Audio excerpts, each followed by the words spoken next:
کرے قادری خلد میں چل دیا۔ محفل نور میں تشریف فرما حضرات، سادات کرام، بلبلے چمنستان رضا الحاج محمد صادق رضوی صاحب قبلہ دامت برکاتہم القدسیہ و دیگر معزز سامعین کرام، السلام علیکم ورحمۃ اللہ وبرکاتہ۔ الفاتحہ۔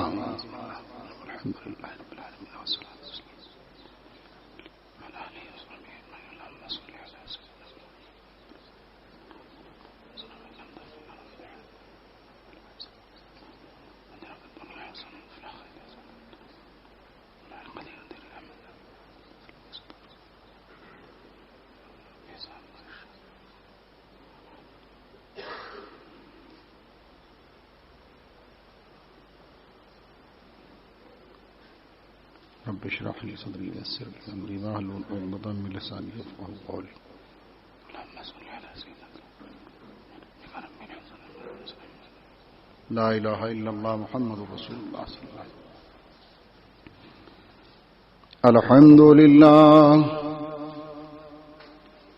الحمد لله نحمده ونستعينه ونستغفره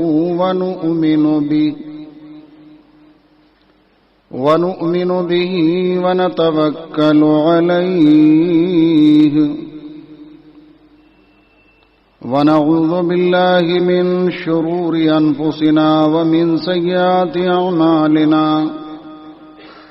من يهده الله فلا مضل له ومن يضلله فلا هادي له،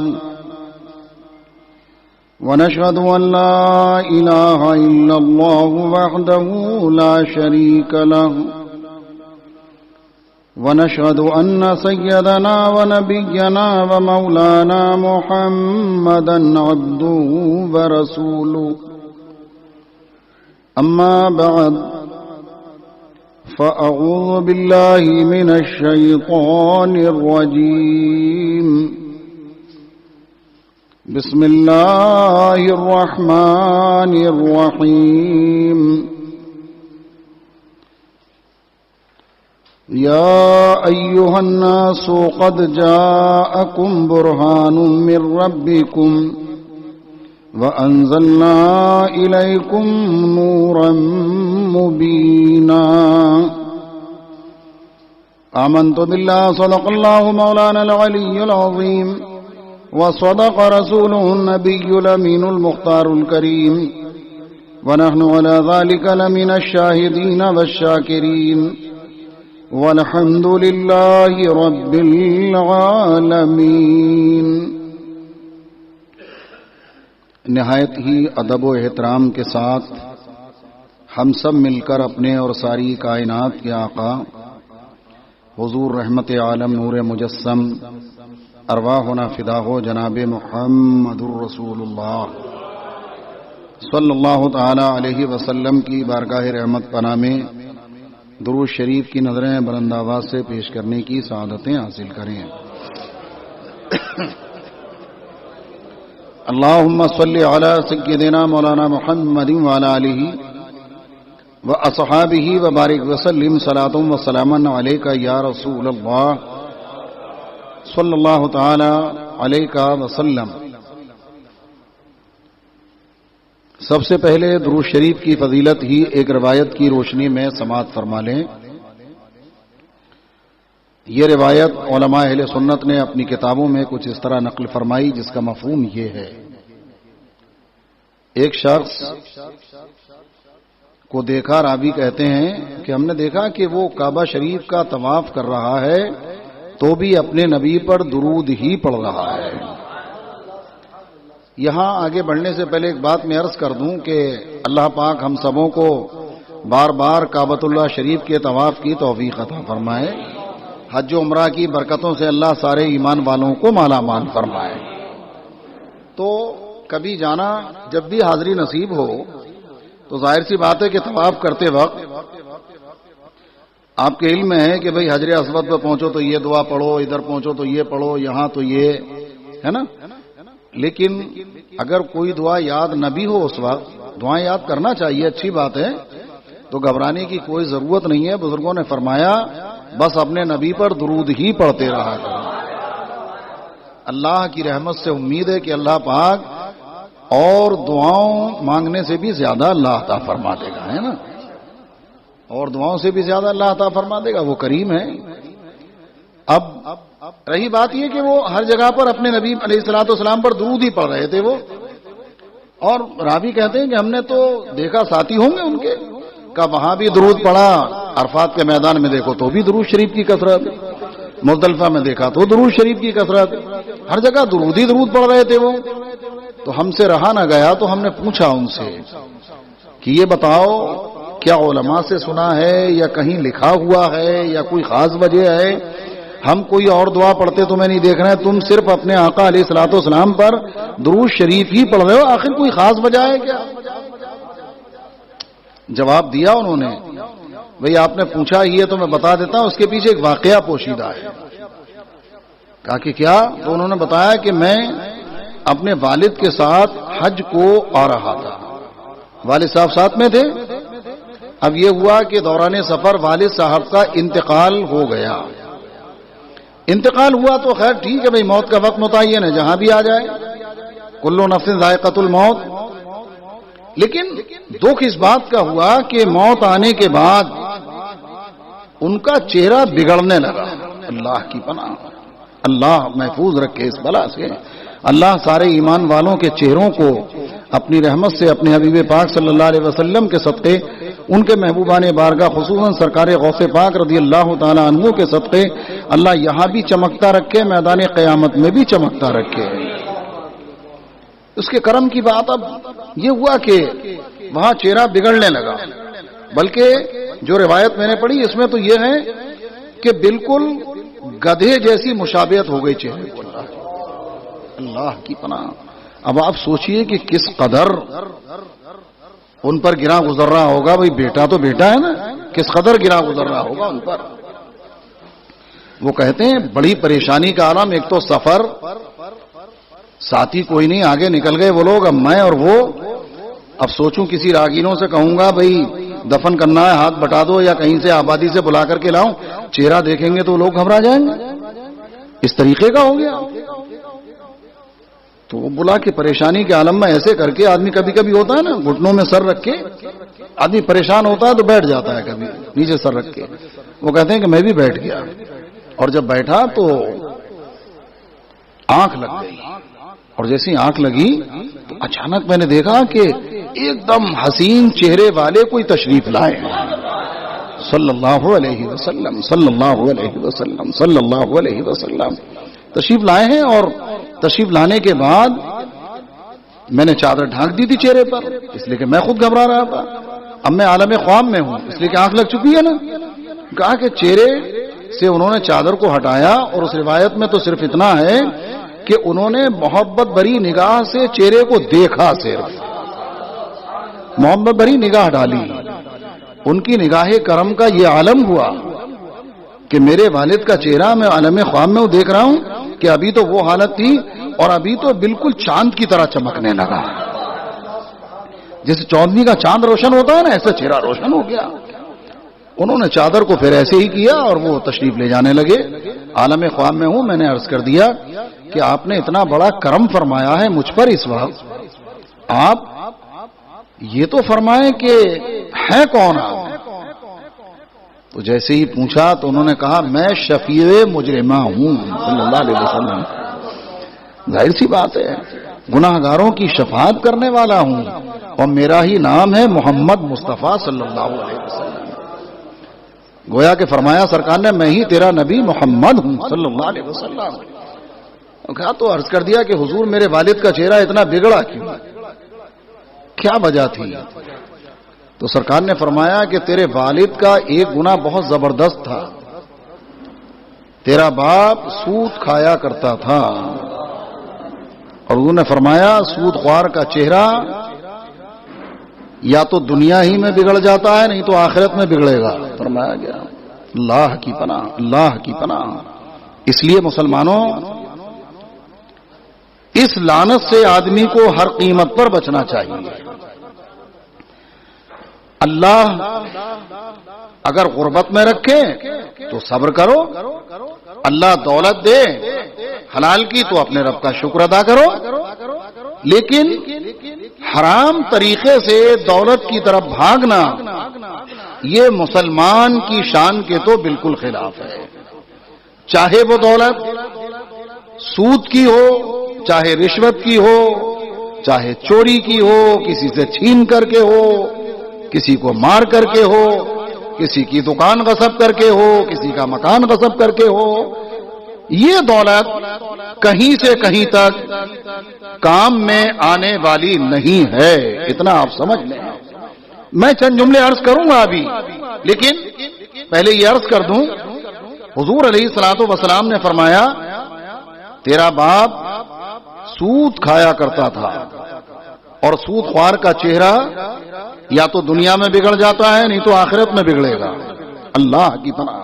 لیکن تیرے باپ کی ایک عادت ضرور تھی، ایک روایت کے مطابق روزانہ 100 بار، ایک روایت کے مطابق روزانہ 300 مرتبہ، ایک روایت کے مطابق کثرت سے حضور نے فرمایا یہ مجھ پر درود پڑھا کرتا تھا، اور درود پڑھنے والے پر کوئی مصیبت آتی ہے ہم اسے اکیلا نہیں چھوڑتے ہیں، گویا سرکار نے فرمایا، اس لیے میں نے آ کر کے اس کی فریاد رسی کی اور اس کی مصیبت کو دور کیا ہے۔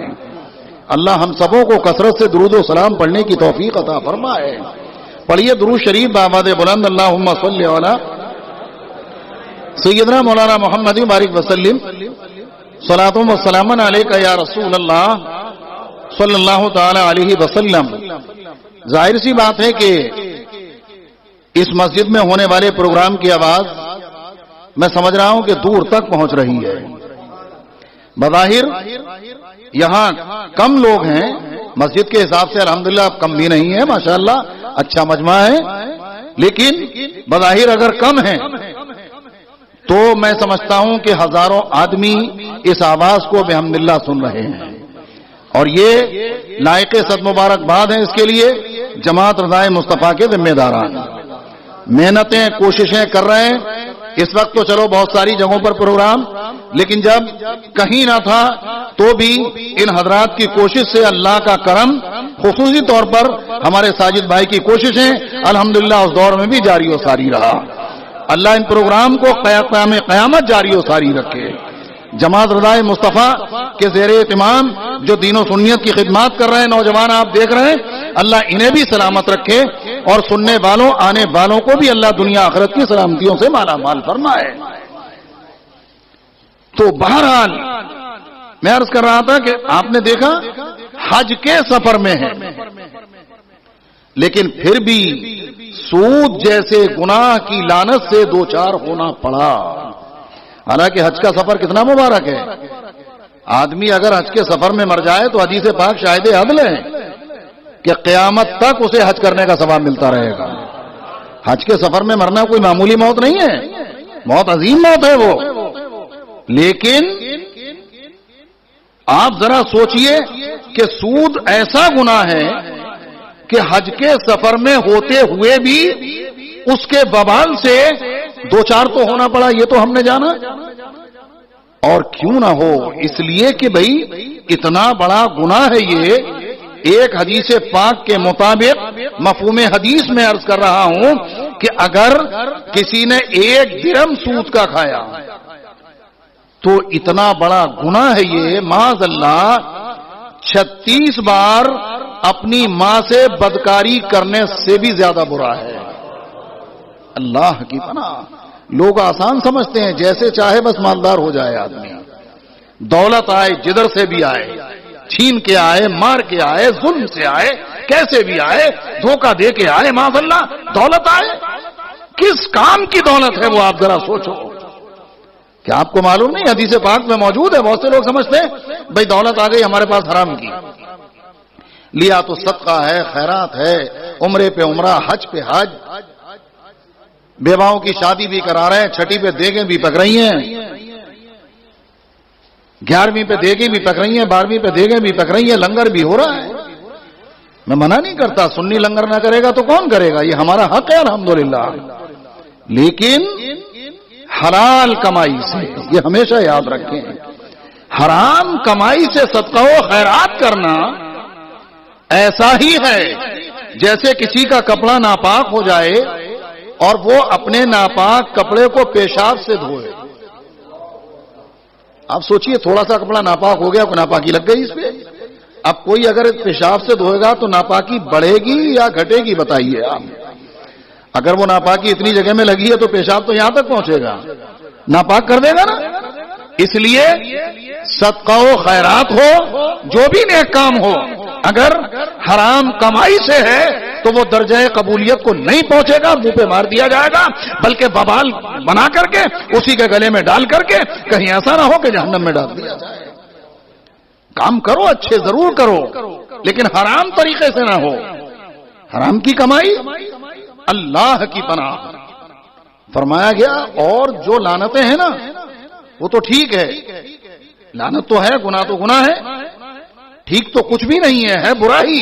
لیکن سود خور کا معاملہ تو اتنا برا ہوگا. قرآن پاک کی تفسیر میں نے پڑھا کہ قیامت کے روز کافر بھی جب اپنے گڈھے سے نکلے گا نا تو سیدھے سیدھے چل کے آ جائے گا میدان میں، لیکن یہ سود خور تو وہاں سیدھا چل ہی نہیں سکے گا، بلکہ یہ تو بڑے پیٹ ہوں گے، سانپ بچھو لیٹ رہے ہوں گے، اور ایسا ہوگا جیسے کسی پر آسیب کا اثر ہوتا ہے نا، تو آسیب زدہ کبھی گرتا ہے کبھی اٹھتا ہے. گویا کہ اولین و آخرین کے مجمع میں رسوائی ہو رہی ہوگی. لوگ دیکھ لیں گے کہ یہ دنیا میں سود کھایا کرتا تھا. کیا ہوگا مسلمانوں، ذرا آپ سوچو. اس لیے حرام سے بچتے ہوئے اپنی زندگی کو گزارو.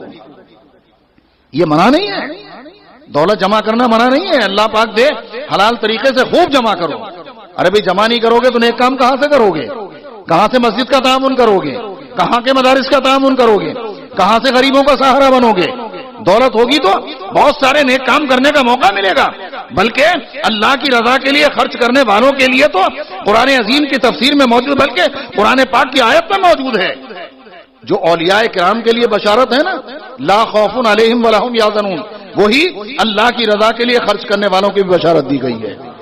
نہ انہیں دنیا میں خوف ہوگا نہ آخرت میں خوف ہوگا، کوئی حزن و ملال نہیں ہوگا ان پر کوئی. اولیاء کرام کے دامن میں حشر و نشر ہوگا. ایسے لوگوں کا جو اللہ کی رضا کے لیے خرچ کرتے ہیں، سارے لوگ تو حساب دے رہے ہوں گے، اور یہ قیامت کے روز جو اللہ کی رضا کے لیے اپنی دولت کو خرچ کرتے ہیں، حلال دولت کو، نور کے ممبروں پر بیٹھے ہوں گے بے خوف، پتہ ہی نہیں ہوگا کیا ہو رہا ہے. لیکن حرام کی دولت نہیں، حلال کی دولت ہونی چاہیے. حرام تو معاذ اللہ، حرام کا تو یہ معاملہ ہے. حدیث پاک میں ہم نے پڑھا، اگر کسی نے 10 درہم کا کپڑا خریدا، مثال کے طور پر 10 روپے کا، 9 روپے بالکل حلال کمائی کی اور 1 روپیہ اس میں حرام کا، جب تک کپڑا جسم پر رہے گا نماز قبول نہیں ہوگی. ایک تو نمازیں ہی کہاں ہیں، دوسرے اس کے بعد یہ اگر عادت ہو اللہ کی پناہ تو بتاؤ کیا ہوگا. اور حلال کا تو عالم یہ ہے، چاہے اس حلال میں گاڑی کھینچنا پڑے، ٹھیلا چلانا پڑے، دن بھر دکان میں مغز ماری کرنا پڑے، تجارت میں دوسروں سے دن پر دماغ پک جائے. جب انسان حلال روزی کی تلاش میں نکلتا ہے اور تھک کر کے اپنے گھر پہنچتا ہے، عشاء پڑھ کے بستر پہ لیٹتا ہے، اس کی آنکھوں میں نیند آنے سے پہلے اللہ اس کی مغفرت فرما دیتا ہے. مسلمانوں یہ ہے حلال.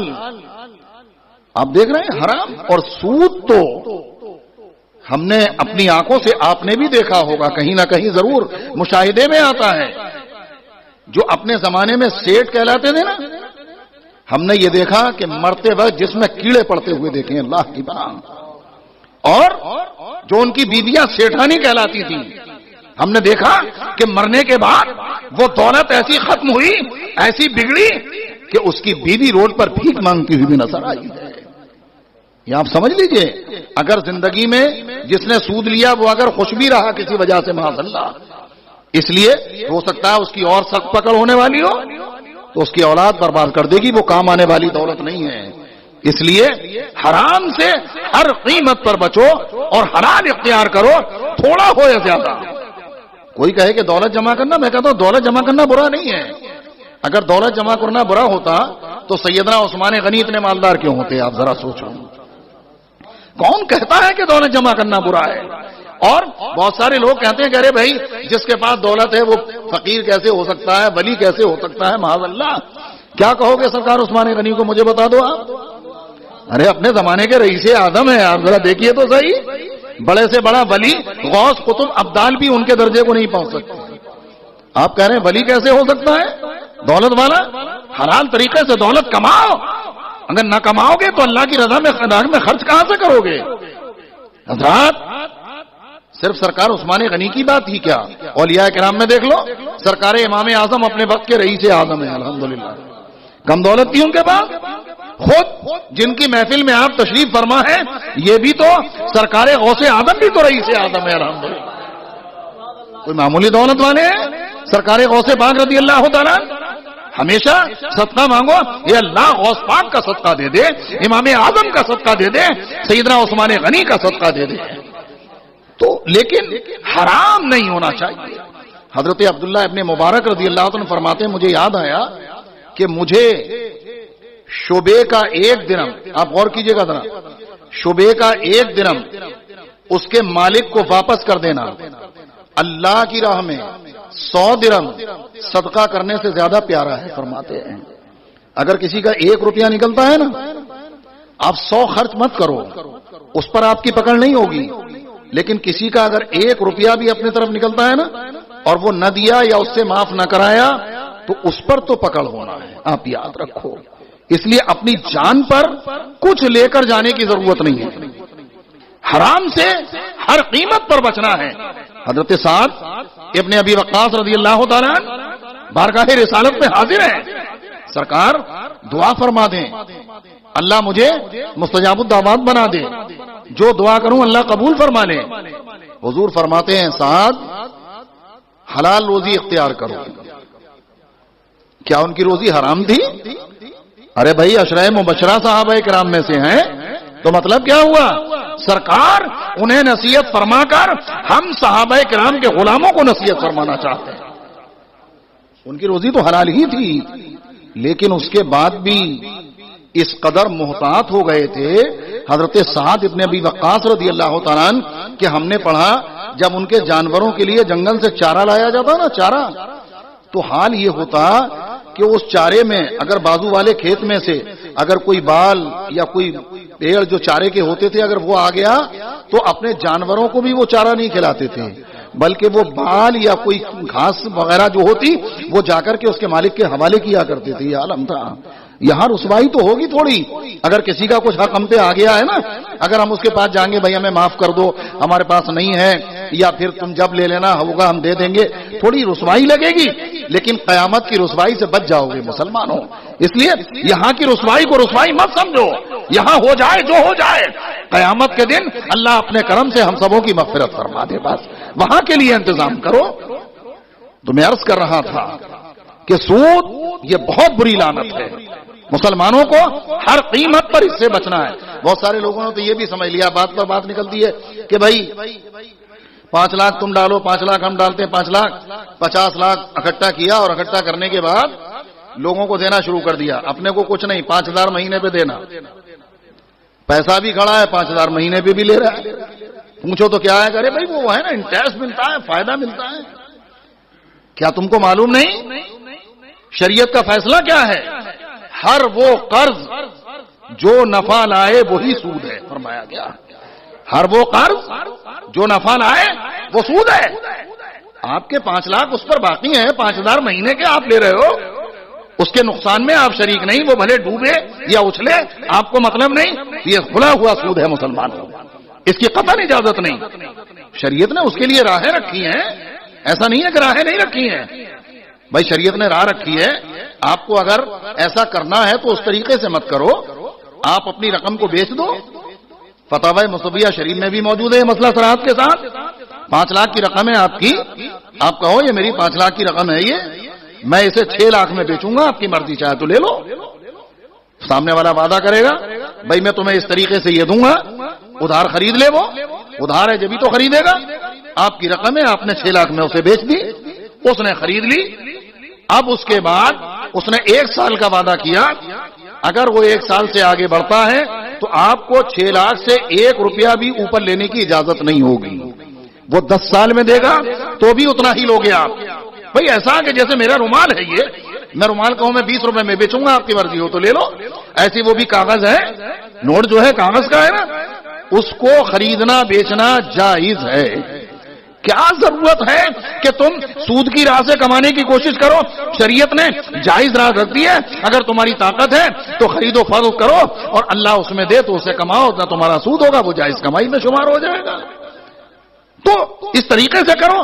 آپ یہ بھی نہیں چاہتے اور اللہ نے آپ کو دیا ہے اب تو کسی کو ادھار دے کے اس کا کام چلا دو، اگر کوئی ڈوب رہا ہے ادھار دے کے اس کا کام چلا دو، اگر آپ اتنا کر دو گے تب تو بہت بڑی کمائی ہوگی۔ آپ کہیں گے یار ادھار دے کے کیا کمائی ہوگی، کچھ ملے گا بھی نہیں، اوپر بھی نہیں ملے گا۔ ارے اتنی بڑی کمائی ہوگی، 5 لاکھ روپے ادھار دیے نا آپ نے تو روزانہ 5 لاکھ روپے صدقہ کرنے کا ثواب ملتا رہے گا۔ جتنی رقم ہوگی آپ کی، آپ نے اسے مہلت دے دی، بھئی آپ نے سوچا 1 مہینے کے لیے دے رہا ہوں، سامنے والے کے بعد نہیں، اچھا ٹھیک ہے دے دینا، کوئی فکر مت کرو، ہے نا؟ تو اللہ کی اتنی بڑی رضا حاصل ہوگی کہ 5 لاکھ آپ نے دے دیے نا تو روزانہ 5 لاکھ روپے صدقہ کرنے کا ثواب ملتا رہے گا، الحمدللہ۔ اب آپ حساب لگاتے چلے آ، بلکہ میں نے تو یہاں تک پڑھا، حضرت ابو امامہ باہلی رضی اللہ تعالیٰ عنہ صحابی رسول ہیں، بہت بڑے صحابی، وہ فرماتے ہیں کہ میں نے خواب میں دیکھا جنت کے دروازے پر لکھا ہوا ہے، خواب عالم خواب جنت کے دروازے پر لکھا ہوا ہے کہ صدقہ کرنے والے کو 10 گنا ثواب، یعنی 1 دو گے تو 10، صدقہ کرنے والے کو 10 گنا، اور قرضہ دینے والے کو 18 گنا ثواب ملے گا۔ اللہ اکبر! کسی کو قرض دے دیا آپ نے بغیر کسی نفع کے تو اللہ 18 گنا ثواب عطا فرماتا ہے۔ اب ان کے ذہن میں کہتے ہیں، خواب ہی میں میرے ذہن میں بات پیدا ہوئی کہ یار صدقہ کرنے میں تو پوری رقم دے دی جاتی، واپس بھی نہیں لینا ہے، اور قرض میں تو واپس بھی لینا ہے، تو اس پر 18 گنا کیوں، وہاں 10 گنا؟ تو غیب سے ندا ہوئی، وجہ یہ ہے کہ کبھی کبھی صدقہ تو ایسا آدمی بھی لے لیتا ہے جسے ضرورت نہیں ہوتی، لیکن قرضہ تو ضرورت مند ہی لیتا ہے، اور کسی ضرورت مند کا کام چلانا یہ اللہ کے نزدیک بہت محبوب ہے، اس لیے اللہ نے 18 گنا ثواب اس پر جاری فرما دیا ہے۔ مسلمانوں، ہو سکے تو ایسے بھی کسی کا کام چلایا کرو، لیکن اب بات نکلتی ہے تو یہ بھی، اب اس کا مطلب یہ نہ ہو اگر کسی کا لے لیا تو لینے کے بعد ڈکاری نہیں آ رہی ہے، بالکل بھئی جب تک اس لائق نہیں ہے، نہیں دے رہے ہیں، یہ ایک الگ بات ہو گئی۔ اور آج کل تو الٹا معاملہ ہے، اگر کسی نے دے دیا اور وہ مانگنے کو گیا، سینہ تان کے کھڑے ہو جاتے ہیں، کیا کر لے گا اپن کا، اپنے کو نہیں دینے کا ہے۔ بمبئی کی بولی میں یہی ہوتا ہے نا، اگر 2 بات سنا دے، اگر ایک آدھ ہاتھ چلا دیا تو چوکی میں جا کے الٹے دینا پڑتا ہے۔ اللہ کی پناہ، کیا صرف یہیں رہنا ہے، قبر میں نہیں جانا ہے؟ آپ کو معلوم ہے جہاں قرض دینے والے کو ثواب کی بشارت ہے، وہی قرض لینے والے کی یہ بھی ذمہ داری ہے کہ جب وہ اس لائق ہو جائے تو فوراً پہلی فرصت میں واپس کرے۔ اگر وہ واپس نہیں کرے گا اور واپس کرنے کے لائق ہے تو یہ ایسا گناہ ہے مسلمانوں، آدمی سو جاتا ہے نا تو گناہ کا میٹر بند ہو جاتا ہے، وہ سوتے آدمی پہ کیا گناہ کر رہا ہے، وہ تو آنکھیں بند ہو گئی۔ علیہ وسلم نحنو عباد محمد صلی اللہ علیہ وسلم، بات چل رہی تھی حرام کے تعلق سے، جن کی محفل میں آپ اور ہم حاضر ہیں الحمدللہ، سرکار غوث پاک رضی اللہ تعالیٰ عنہ۔ آپ ذرا شان تو دیکھیں، رئیس اعظم ہے وقت کے، ہزاروں ہزار لاکھوں لاکھ غلام نذرانے پیش کرتے تھے، لیکن احتیاط کا عالم دیکھیں آپ۔ ایک موقع پر خلیفہ وقت نذرانہ لے کر کے آیا اور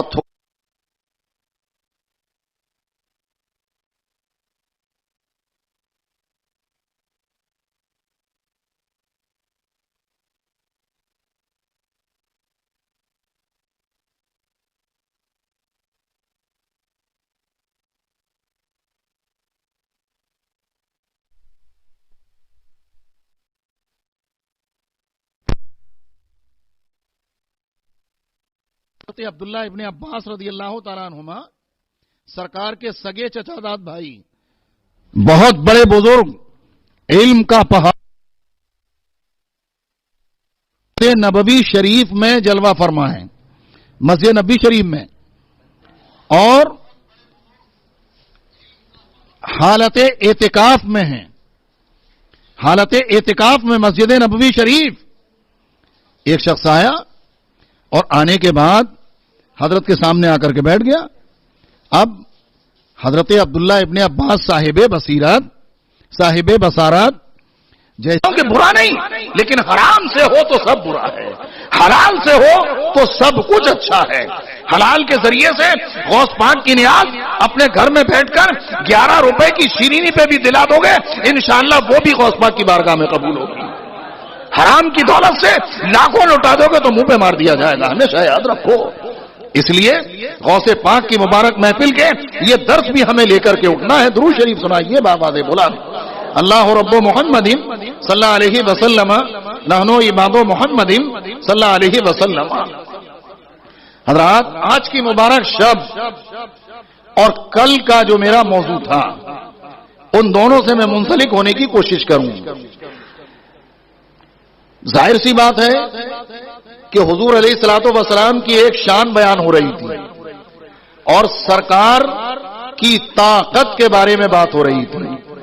اللہ نے اپنے محبوب بالکل کھلا ہوا فیصلہ ہے نا، آپ جیسا کوئی ہو سکتا نہیں، اپنی ہر خوبی میں تنہا ہے، اپنی ہر خوبی میں تنہا آپ ہیں، یعنی اللہ نے ساری خوبیاں اپنے محبوب کی ذات پاک میں جمع فرما کر کے دنیا میں بھیجا۔ قد جاءکم برہان من ربکم وانزلنا الیکم نورا مبینا۔ جبھی تو کسی نے بڑی اچھی بات کہی، خدا نے ایک محمد میں دے دیا سب کچھ، صلی اللہ علیہ وسلم۔ خدا نے ایک محمد میں صلی اللہ علیہ وسلم دے دیا سب کچھ۔ کریم کا کرم بے حساب کیا کہنا، کریم کا کرم بے حساب کیا کہنا۔ تو رسول پاک صلی اللہ علیہ وسلم کی طاقت مبارکہ کے تعلق سے گفتگو چلی اور اسی میں پھر گفتگو بڑھی تو بات کھانے تک آئی، اس لیے کہ اسی موقع پر جنگ خندق کے موقع پر حضرت جابر رضی اللہ تعالی عنہ نے رسول پاک صلی اللہ علیہ وسلم کی دعوت کی۔ حضور نے دعوت قبول فرمائی، عرض کیا حضور چند طفیلیوں کی گنجائش ہے، صرف آپ کی دعوت ہے اور چند صحابہ اکرام ساتھ میں آ جائیں، لیکن سرکار نے اپنا اختیار استعمال فرمایا۔ میرے نبی صاحب تصرف ہیں، اعلیٰ حضرت جبھی تو فرماتے ہیں کون دیتا ہے دینے کو منہ چاہیے، دینے والا ہے سچا۔ انہوں نے کہا کہ حضور آپ کی دعوت، میرے آقا فرماتے ہیں اے خندق والو سب کی دعوت ہے جابر کے گھر، سبحان اللہ، سب کی دعوت۔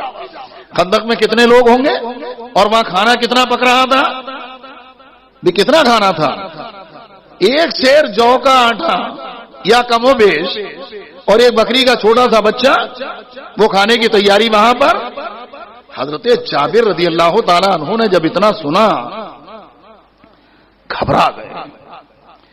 اب جس نبی کی شان یہ ہو جو فرماتے ہیں کہ میں تمہیں سامنے سے بھی ایسے ہی دیکھتا ہوں، دل کتنا حاضر ہے۔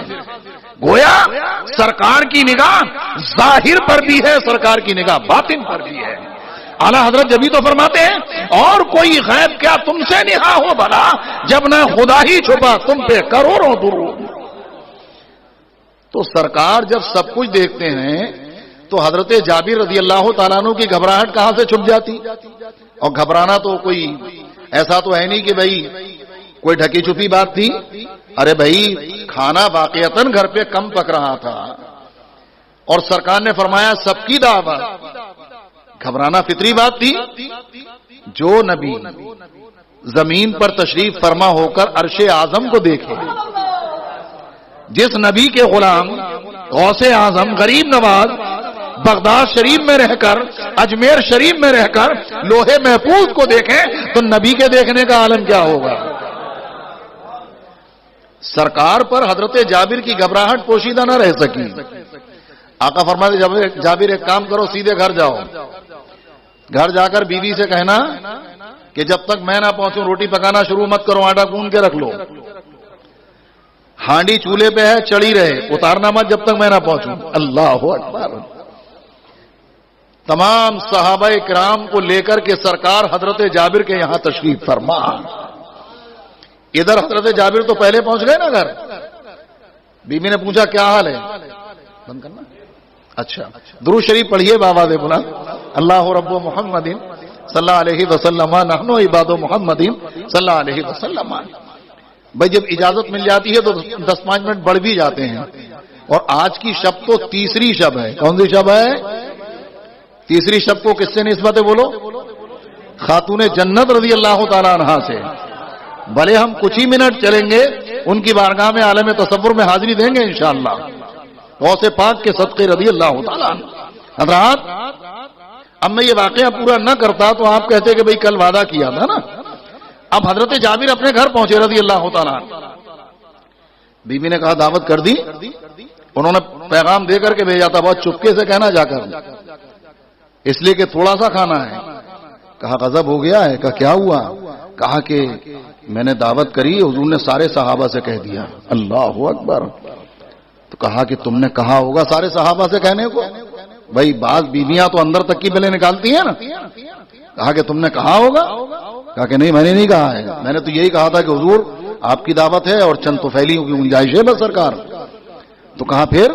کہ میں نے سرکار کی دعوت کی ہے، سرکار نے تمام صحابہ کی دعوت کر دی. اب مدینہ شریف کی عورت کا عقیدہ دیکھو اور دہلی کے وہابی مرد کا عقیدہ دیکھو.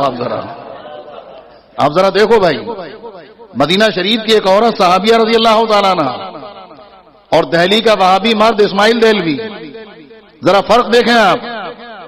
جب جیسے ہی کہا کہ میں نے حضور کی دعوت کی ہے، حضور نے سب کی، بے ساختہ بول پڑی، گھبرانے کی ضرورت نہیں، ہم حضور کو کھلائیں گے، حضور سب کو کھلا دیں گے. کون دیتا ہے دینے کو منہ چاہیے، دینے والا ہے سچا، مالک کونین ہے وہ پاس کچھ رکھتے نہیں، دو جہاں کی نعمتیں ہیں ان کے خالی ہاتھ میں. کہ حضور ہم حضور کو کھلائیں گے، ہماری ذمہ داری صرف اتنی ہے، حضور سب کو کھلا دیں گے. گویا ان کا عقیدہ تھا کہ میرے نبی چاہیں تو تھوڑے کھانے کو سارے زمانے کو کھلا سکتے ہیں. اللہ نے صاحب تصرف بنایا اپنے محبوب کو صلی اللہ علیہ وسلم. کہ گھبرانے کی کوئی ضرورت نہیں. کہ حضور نے ایسے ایسے فرما دے کہا ٹھیک ہے، جب تک روٹی پکنی شروع نہیں ہوگی، جب تک سرکار تشریف نہ لائیں. اب یہ ہوا کہ سرکار تشریف لائے. صحابہ اکرام کا جھمگٹ ہے حضرت جابر کے گھر کے طرف. کیسا لگ رہا ہوگا ذرا سوچو آپ. جیسے حضرت جابر کے گھر ستاروں کی انجمن میں چاند اتر آیا. ذرا آپ سوچئے تو صحیح، بھائی صحابہ کرام ستارے ہیں کہ نہیں ہے بولو؟ حضور خود فرماتے ہیں اصحابی کا النجوم، میرے صحابہ ستاروں کی طرح ہیں. سبحان اللہ سبحان اللہ. حضور جلوہ فرما ہے. کہ جابر بتاؤ کہاں ہے، آٹا کہاں رکھا ہے؟ حضور سمجھ رہے تھے نا سب. پہنچے سرکار وہاں پر، سرکار نے لعاب دہن شریف نکالا. وہاں بھی تھوک دے تو بیماری ہو، میرے مصطفیٰ کا لعاب دہن شریف پڑ جائے تو برکتیں اتر جائیں. وہاں بھی کہے کہ رسول ہماری طرح بشر معاذ اللہ. پہلے تو آپ نے وہی دیکھا کہ مدینہ شریف کی ایک صحابیہ کا عقیدہ یہ ہے کہ میرا نبی اگر چاہے تو سارے زمانے کو کھلا دے. اور یہ وہابی مرد ہے دہلی کا، اس کا عقیدہ کیا ہے کہ جس کا نام محمد یا علی ہے وہ کسی چیز کے مالک و مختار نہیں. معاذ اللہ. تو ہمیں کس کا عقیدہ چاہیے؟ ہمیں تو صحابہ ہی کا عقیدہ چاہیے. اور مسلک اعلی حضرت نام ہی صحابہ کرام کے عقیدے کا ہے الحمدللہ. آپ دیکھیں حضور نے فرمایا کہاں ہے؟ کہ حضور یہ ہے آٹا. سرکار نے لعاب دہن شریف تھوڑا سا آٹے میں، تھوڑا سا ہانڈی میں ڈال دیا. حضور نے فرمایا آٹے کو دوبارہ گوندھ دو. سوال یہ ہوا کہ دوبارہ کیوں گندوایا جا رہا ہے؟ بھائی آٹا تو گوندا جا چکا تھا، سرکار کے لیے روٹی پکنا تھی، اچھے سے آٹا گوندا ہوگا.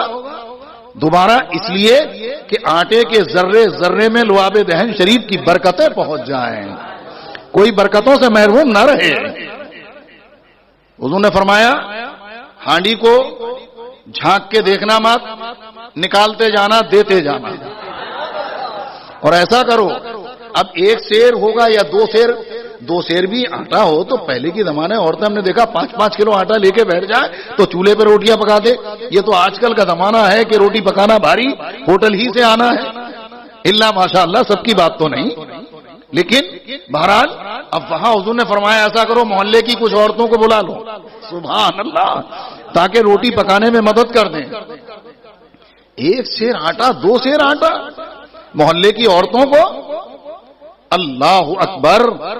ارے میرے نبی کے لعاب دہن شریف کی برکتیں آ چکی ہیں، آٹا ختم ہونے کا نام نہیں لے گا۔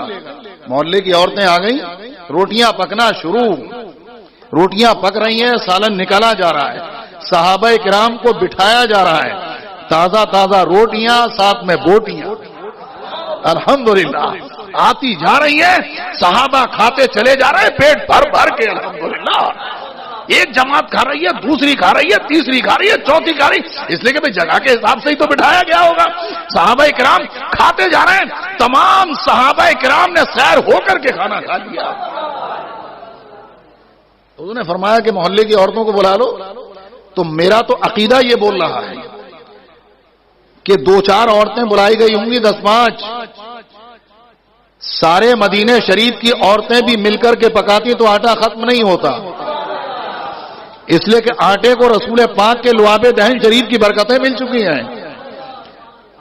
حضرات نہ آٹا ختم ہو رہا ہے نہ سالن ختم، تمام کھا کر کے تشریف لے گئے۔ حضرت جابر نے پورے محلے میں بانٹا، سبحان اللہ، پورا دن بٹا، صبح بٹا، شام بٹا، دوسرا دن خوب بٹا، کھایا بھی جا رہا، بٹ بھی رہا ہے، نہ آٹا ختم ہونے کا نام لے رہا ہے نہ سالن ختم ہونے کا نام لے رہا ہے۔ تیسرا دن آ گیا صاحب، اب جیسی تیسرا دن آیا حضرت جابر نے اس دن بھی بانٹا، لیکن حضرت جابر نے سوچا یار معاملہ کیا ہے، جتنا نکالو تو نکلتا ہی چلا جا رہا ہے، ذرا جھانک کے تو دیکھو، ہونے والی بات ہوتی ہے نا۔ ہانڈی میں جھانک کر کے دیکھ لیا، حضور نے فرما دیا تھا، میں نے فرمایا جابر جھانک کے مت دیکھنا، بس چلاتے رہنا، گویا کہ حضور نے لنگر جاری فرما دیا تھا، سبحان اللہ سبحان اللہ۔ جھانک کے دیکھا، اب جب جھانک کے دیکھا تو گھنٹے 2 گھنٹے 3 گھنٹے کے بعد سالن ختم، آٹا بھی ختم، جب ایک چیز گئی تو دوسری چیز بھی۔ اب آئے سرکار کی بارگاہ رحمت میں صلی اللہ علیہ وسلم، سرکار تیسرا دن ہے، آپ کو معلوم ہے ایک دن کا آٹا گندا ہوا دوسرے دن میں داخل ہو جائے تو اس کا مزہ بدل جاتا ہے، کھٹا پڑ جاتا ہے، لیکن سرکار کے لعاب دہن شریف کی برکتیں ہیں، پہلے دن بھی تازہ، دوسرے دن بھی تازہ، تیسرے دن بھی تازہ، کوئی باسی نہیں، ایسا نہیں تھا کہ فریج میں رکھ دیا تھا، وہاں فریج نہیں تھا، وہاں تو ہزاروں فریج قربان ہو جائیں سرکار کے لعاب دہن مبارک پر۔ اب صاحب حضور کی بارگاہ رحمت، سرکار اب تو سب ختم ہو گیا، میں نے جھانک کر کے دیکھ لیا تھا۔ سرکار فرماتے ہیں جابر اگر جھانک کے نہ دیکھتے لأکلتم مدد دہر، حدیث پاک کے الفاظ ہیں، پوری زندگی کھاتے ختم نہیں ہوتا، دہر زمانے کو کہتے ہیں نا۔ حضور فرماتے ہیں جابر اگر جھانک کے نہ دیکھتے، غیب کی چیزیں جھانک کے دیکھنے کے لیے نہیں ہوتی ہے، سبحان اللہ سبحان اللہ، زندگی بھر کھاتے رہتے کھلاتے رہتے ختم نہیں ہوتا۔ حضرات حضرت جابر نے سوچا ہوگا رضی اللہ تعالیٰ عنہ، سرکار کے شکم اقدس پر پتھر بندے ہیں، یہ جبھی تو دعوت کی تھی اس موقع پر، خندق کھودی جا رہی تھی، سوچا ہوگا سرکار کو آسودہ کروں گا، دعوت کروں گا، سرکار پیٹ بھر کے تانا تنا فرمائیں گے، لیکن میرے آقا کے دینے کا عالم تو دیکھو۔ حضرت جابر نے ایک وقت کا انتظام کیا، رسول پاک نے پوری زندگی کا انتظام فرما دیا۔ کون دیتا ہے، دینے کو منہ چاہیے، دینے والا ہے سچا ہمارا نبی۔ یہ الگ بات ہے کہ مشیت ربی تھی ایسی، ایسا ہونا تھا، بات ظاہر ہونی تھی، ورنہ سرکار نے تو پوری زندگی کا انتظام فرما دیا۔ کیا اس سے یہ پتہ نہ چلا کہ میرے رسول کھانے کے محتاج نہیں ہیں؟ حضور خود فرماتے ہیں میرا رب مجھے کھلاتا بھی ہے پلاتا بھی ہے. سبحان اللہ. حضور کھانے کے محتاج نہیں ہے بلکہ کھانا میرے حضور کا محتاج ہے.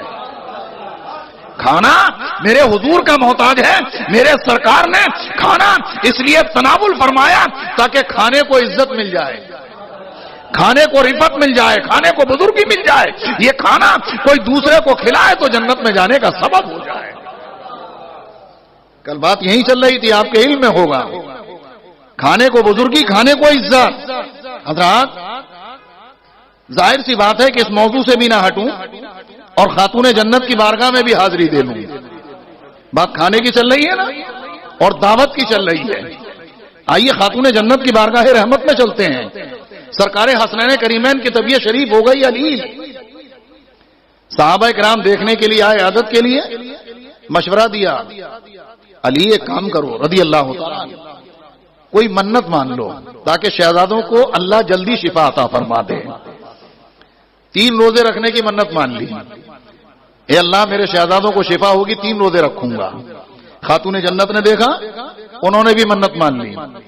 گھر کی لونڈی نے دیکھا, انہوں نے بھی منت مان لی. تینوں نے منت مان لی. اللہ نے سرکار حسنین کریمین کو شفا عطا فرما دی. سبحان اللہ. اللہ ان کے صدقے میں جتنے بھی بیمار ہیں سنی مسلمان, چھوٹے بڑے مرد اور اللہ سب کو شفا عطا فرما دے. اللہ سب کو لمبی عمر نصیب فرما دے. سارے سنیوں پر اللہ رحمتوں کی بارشیں نازل فرما دے. رات شفا ہو گئی. اب روزے رکھنے کا معاملہ ہے نا. روزے کی نیت مولا علی نے کی, خاتون جنت نے کی, بی بی فضہ نے کی. تینوں روزے سے صاحب. صبر و قناعت کا یہ عالم تھا. کئی کے دن گھروں میں چولہا نہیں جلتا تھا, جن کا صدقہ کے دنیا کھا رہی ہے اور انشاءاللہ قیامت تک ملے گا. انہی کا صدقہ قیامت میں بھی ملے گا. اہل سنت کا ہے بیڑا پار, اصحاب حضور نجم ہے اور ناؤ ہے عطرت رسول اللہ کی. شام ہوئی, دروازے پہ دستک. کون؟ مسکین ہوں, بھوکا ہوں. خاتون جنت نے آؤ دیکھا نہ تاؤ, سامنے روٹی رکھی تھی, افطار کا وقت ہونے والا تھا. اٹھا کر کے مولا علی کہیں سے جو لے کر کے آئے, پیسا بنایا گیا, تھوڑی روٹیاں پکی, سامنے کا کھانا اٹھایا دے دیا. حضرت علی نے دیکھا, جا کر کے اپنی روٹیاں بھی عطا فرما دی. بی بی فضہ نے دیکھا, بڑوں کے گھر کے نوکر بھی تو بڑے ہوتے ہیں نا, انہوں نے دیکھا, انہوں نے بھی جا کر کے عطا فرما دیا. جب عطا فرما دیا, پانی سے افطار ہوا ہوگا یا کھجور رہی ہو اس وقت, لیکن کھانا نہیں, ویسے ہی سحری. دوسرا روزہ بھی رکھ لیا گیا. شام ہوئی, کچھ روٹیاں پکی, سامنے رکھی, انتظار ہے اذان ہو, افطار کریں. دروازے پہ دستک. کون؟ یتیم, بھوک لگی ہے, کھانا چاہیے. آج بھی تینوں نے ایسے ہی اپنی اپنی روٹیاں عطا فرما دی. ذرا آپ سوچو, ایک روزہ رکھ لیں ہم تو شام کو تمنا ہوتی ہے کہ دسترخوان پر جب تک 25 رنگ کی چیزیں نہ ہو, ایسا رکھتا ہے کہ نفس بھرا ہی نہیں ہے. میں منع نہیں کرتا, لیکن ان 25 چیزوں میں غریبوں کا ضرور خیال رکھا جائے. ہمیشہ یہ خیال ضرور رکھو کہ کہیں ایسے تو ہمارے رشتے دار نہیں ہیں کہ جن کے دسترخوان پر کھجور بھی نہ ہوگی, روٹی سالن بھی نہ ہوگا. تو یہ 25 ایٹم کے علاوہ 5 کر لینا, ان غریبوں کا پیٹ بھر دو گے, جنت میں جانے کی راہیں آسان ہو جائیں گی مسلمانوں. بہرحال تینوں نے روٹیاں عطا فرما دی. آج بھی پانی پانی. افطار سحر, تیسرا روزہ. روزے کی نیت ہو گئی. شام ہوئی, پھر دروازے پہ دستک. جو کھانا موجود تھا سامنے, افطار کا وقت ہو رہا ہے, کھانا کھایا جائے گا. قیدی ہوں, قید سے چھوٹ کر کے آیا ہوں, کچھ نہیں ہے, بہت بھوک لگی ہے. اہل بیت کے دروازے پہ آیا ہوں, میری بھوک بجھا دو. برداشت نہ ہوا, خاتون جنت اٹھی, عطا فرما دیا. مولا علی اٹھے, عطا فرما دیا. بی بی فضہ نے بھی عطا فرما دیا. بڑوں کے گھر کے نوکر بھی بہت بڑے ہوتے ہیں, اب عطا فرما دیا. تو تینوں دن پانی سے افطار, پانی سے سحر. اللہ کو یہ ادا اتنی پسند آئی, اتنی پسند آئی کہ قیامت تک کے لیے اس ادا کو زندہ فرما دیا اللہ نے. قرآن پاک میں آیت پاک کا نزول ہو گیا. جبریل امین وحی لے کر کے نازل ہو گئے، قرآن کی آیت اتری، وَيُطْعِمُونَ الطَّعَامَ عَلَى حُبِّهِ مِسْكِينًا وَيَتِيمًا وَأَسِيرًا، جیسے دیا تھا نا ویسے ہی بیان ہوا. آپ ذرا دیکھیے، یہ لوگ کھانا کھلاتے ہیں اللہ کی محبت میں، سبحان اللہ، مسکین کو، یتیم کو، قیدی کو، سبحان اللہ، جیسے دیا تھا ویسے ہی. اس کا مطلب یہ ہوا کہ غریبوں کو کھانا کھلانا، غریبوں کی ضرورتیں پوری کرنا، یہ اللہ کو بہت محبوب ہے. آپ ذرا سوچئے، یہ اللہ رب العزت جل مجدہ کریم کو کتنا محبوب ہے. کیا جا رہا ہے مدینہ شریف میں مولا علی کے دولت قدے میں، رب قدیر جبریل امین کو آسمانوں سے بھیج رہا، محبوب کی بارگاہ میں جا کر کے سنا دو. یہ تو فرمایا ہی، لیکن کھلانے کا انداز کیا تھا وہ دیکھیں آپ. انما نطعمکم لوجہ اللہ، یہ لوگ کیسے کھلاتے ہیں؟ ہم تمہیں جو کھلا رہے ہیں نا، یہ صرف اللہ کی رضا کے لیے کھلا رہے ہیں، یہ نہیں ہم تم پر احسان رکھ رہے ہیں، کچھ یہ کر نہیں. انما نطعمکم لوجہ اللہ لا نرید منکم جزاء ولا شکورا، ہم تم سے اس کھانے پر نہ کچھ بدلہ چاہتے ہیں نہ شکریہ چاہتے ہیں. اللہ اکبر، یعنی بدلہ بھی نہیں، شکریہ بھی نہیں کہ تم ہمارا شکریہ ادا کرو. ہم نے تو جو بھی تمہارے ساتھ کیا ہے اپنے مولا کی رضا کے لیے کیا ہے، اور ایسا رضا کے لیے کیا تھا، خاتون جنت نے ایسی پسند آئی ان کی رضا کہ قیامت تک ان کا خطبہ پڑھا جاتا رہے گا. الحمدللہ، وہ ہے خاتون جنت رضی اللہ تعالی عنہ. اس سے یہ پتہ چلا، ذہن ملا کہ اللہ ہمیں کسی لائق کرے اور ہم کچھ کریں، کرنا ہی چاہیے. ہمیشہ رضائے الہی پیش نظر رہے. اس لیے کہ قرآن پاک میں دوسری جگہ فرمایا گیا، یا ایھا الذین آمنوا لا تبطلوا صدقاتکم بالمن والأذى، اے ایمان والو اپنے صدقات احسان جتا کر اور تکلیف دے کر کے ضائع مت کرو، باطل مت کرو، سب ختم ہو جائے گا. اگر تم نے احسان جتا دیا، میں نہ ہوتا تیری بیٹی کی شادی کیسے ہوتی، میں نہ ہوتا تیرے بچے بھوکے مر جاتے، میں نہ ہوتا تو یہ نہ ہوتا، میں نہ ہوتا تو وہ نہ ہوتا. کبھی یہ سوچا؟ اور تم ہی نہ ہوتا تو کیا ہوتا؟ تجھے اللہ نہ دیتا تو کیا کرتا؟ تو اپنے رب کا شکر ادا کر کہ اللہ نے تجھے دینے کے لائق بنا دیا ہے، دینے کے لائق بنا دیا اللہ نے. ساتھ فرمایا گیا اپنے رب کی رضا کے لیے خرچ کرنا. یہاں یہ بھی پتا چلا خاتون جنت کی عادت کریمہ سے کہ اللہ کی رضا کے لیے غریبوں کو کھانا کھلانا یہ اللہ کو بہت محبوب ہے. اور غریبوں کو تو ہے ہی، مالدار دوستوں کو کھلانا بھی محبوب ہے. آپ یاد رکھیں، ایسا نہیں ہے کہ کوئی مالدار دوست نے کسی کے کھلا دیا تو محبوب نہیں ہے. ارے سرکار مولا علی رضی اللہ تعالیٰ عنہ کا فرمان موجود ہے. آپ فرماتے ہیں مجھے 1 سا یا 2 سا، 1 سا کتنا ہوتا ہے؟ 4 کلو 90 گرام، آدھا سا ہے نا صدقہ فطر 2 کلو 45 گرام، تو 1 سا کا مطلب ہوا 4 کلو 90 گرام، تقریباً 4 کلو، اور 2 سا کا مطلب ہوا تقریباً 8 کلو کچھ اوپر.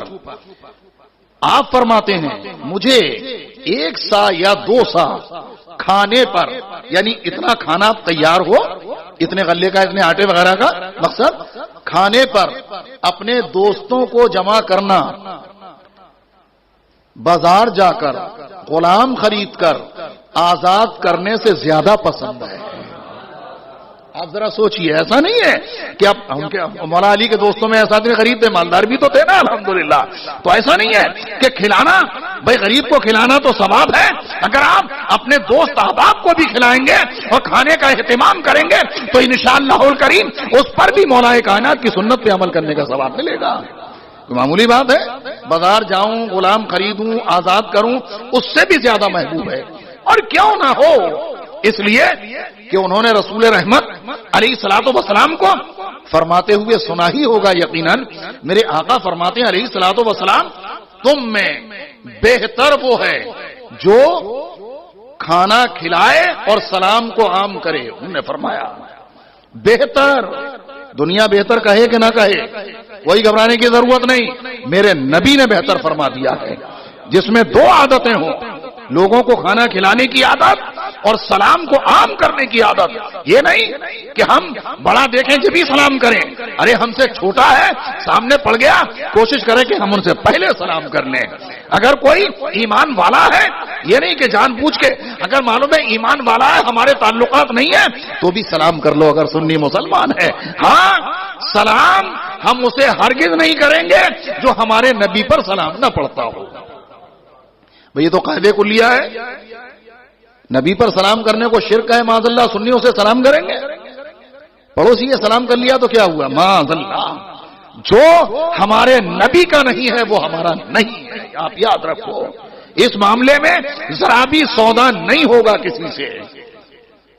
سرکار کی محبت یہ دین قائم رہنے کے لیے شرط اول ہے، ہمیشہ یاد رکھو. تو حضرات فرمایا تم میں بہتر وہ ہیں جو کھانا کھلائیں اور سلام کو عام کریں.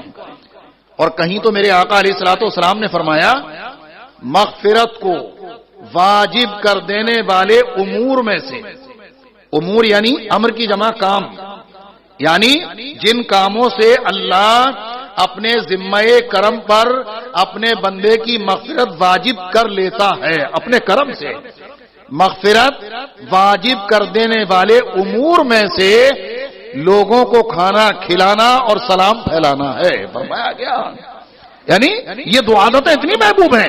ایک جگہ ہمارے آقا علیہ الصلوۃ والسلام فرماتے ہیں جب تک بندے کا دسترخوان بچھا رہتا ہے اللہ کے فرشتے اس پر رحمتیں نازل کرتے رہتے ہیں. آپ سمجھ لیے بہت سارے بزرگوں کا طریقہ تھا کہ دسترخوان کو زیادہ دیر بچھے رکھتے، اسی لیے بزرگوں کا طریقہ رہا یہ. ایک چیز لا کے رکھی، دوسری لا کے رکھی، تیسری کچھ چیزیں جو ہوتی بنا کے کہ دیر لگے تاکہ زیادہ دیر اللہ کی رحمتیں نازل ہوتی رہیں، ہے نا. کیونکہ پیارے مصطفیٰ نے فرما دیا ہے صلی اللہ علیہ وسلم جب تک دسترخوان بچھا رہتا ہے اللہ کے فرشتے رحمتیں نازل کرتے رہتے ہیں. اور یہ ساری چیزیں اگر ہیں تو ایمان والوں کے لیے ہیں، اتنا ذہن میں رہے. بے ایمان کے لیے کوئی نعمت نہیں. مومن کا معاملہ خیر ہی خیر والا ہے. اگر تکلیف میں ہو تو خیر ہے، راحت میں ہو تو خیر ہے، حضور نے فرما دیا ہے. اللہ رب العزت جل مجدہ الکریم ہم سبوں کو دنیا آخرت کی نعمتوں سے مالا مال فرمائے. اگر مجھ سے دوران گفتگو کسی طرح کی کوئی غلطی ہوئی ہو تو میں توبہ کرتا ہوں. استغفر اللہ ربی من کل ذنب واتوب الیہ. لا الہ الا اللہ محمد الرسول اللہ صلی اللہ علیہ وسلم. وآخر دعوانا ان الحمد للہ رب العالمین. السلام علیکم ورحمۃ اللہ وبرکاتہ. صلاۃ و سلام